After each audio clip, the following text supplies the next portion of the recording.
সুপর্ণা কোথায়? কোথায়, মার্কেটে না কোথায় যাবেন বলছেন? ও আচ্ছা, তা তুমি ওর সঙ্গে ঘুরে এসো না। আগে না, বলছিলাম মামুনির সঙ্গে তুমি একটু ঘুরে এসো। আচ্ছা স্যার। কি কেমন দেখলে? ভালো, খুব ভালো। আমার সুপর্ণার কি সেই সৌভাগ্য হবে মনীষ? এ কথা কেন বলছো?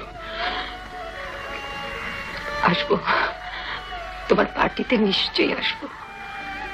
দূর থেকে ওদের দুজনকে আশীর্বাদ করব। অবশ্য যদি আশাদের অধিকার আমার থাকে। সুপর্ণা না, ও তোমাকে নিয়ে আসবে বলে অনেকদিন থেকে আমাকে ভয় দেখাচ্ছিল। প্রণাম করো। থাক থাক মা,